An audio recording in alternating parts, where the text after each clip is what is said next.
What's going on, everyone? Jurassic Ninja, and today I came home from work and I saw an article where I'm 18 hours behind on. Everyone's probably got a video for it already, but I thought it was pretty cool enough for me to talk about, and that's backwards compatibility.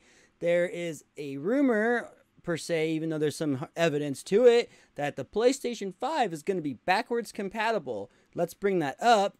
Now, right here, Sony patents possible PS5 backwards compatibility method invented by Mark Kearney.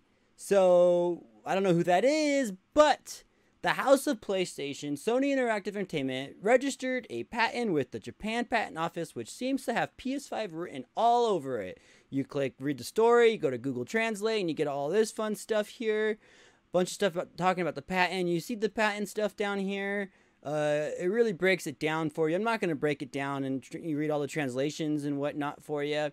But basically, it's just a lot of hints strongly suggesting that they are patenting some kind of I think a CPU. Yeah, a CPU implemented executing software to perform the method of basically of figure one, but basically that's backwards compatibility.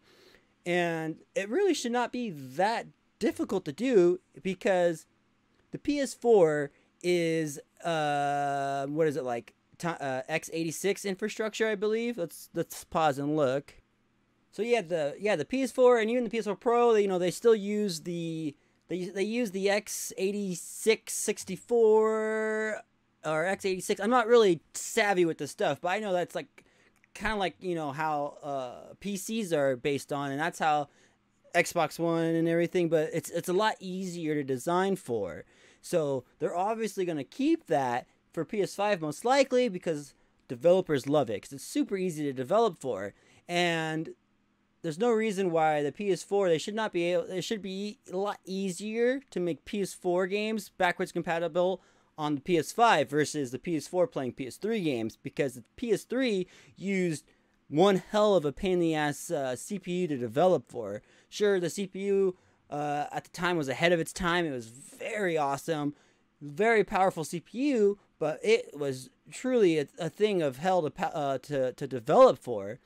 And was it like a cell processor or something? There's a special name for it. I can't think of it at the moment, but that PlayStation 3, a lot of developers, like especially Valve in the beginning, like when they made the orange box, they were just saying how much they hated making games for the PS3. A lot of people hated it. Like Bayonetta, they outsourced Bayonetta. I forget who originally made Bayonetta, but I know they outsourced it to someone else to make it for the PS3, and it was just, that version of Bayonetta is just shit or shite, whatever.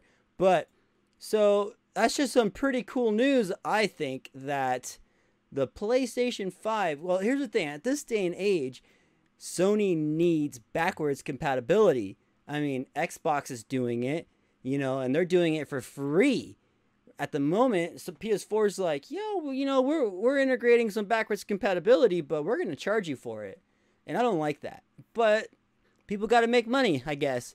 But Xbox, they're doing it right. Their Xbox One is even going backwards compatible all the way to the OG Xbox.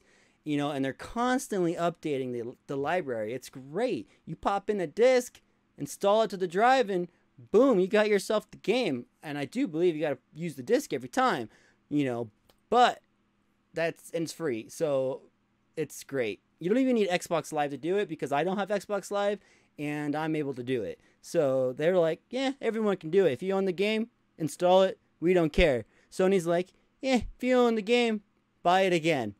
So they need to really invest in this backwards compatibility in the PS5 so everyone can play their PS4 games.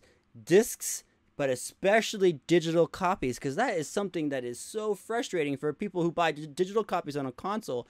You have all these digital copies on your console, and the new one comes out. You're like, all right, so those are all useless. And a lot of times they want you to rebuy them again. They're like, all right, well, now this game is now compatible with PS5. Buy it again. When you're on PC, you download all these games.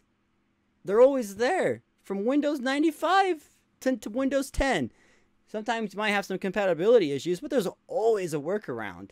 You can always get a game to work some way or another. Anyway, that's all I have to say. I know I don't get a whole lot of action or views on these videos, but sometimes it's just nice to vent. This is my vent. I'm venting. Sounds like a Starbucks size. Can I get a venti? That is a Starbucks size. Is that a Starbucks size? A venti? I think that is. Anyways, take it easy, guys. I'll talk to you later.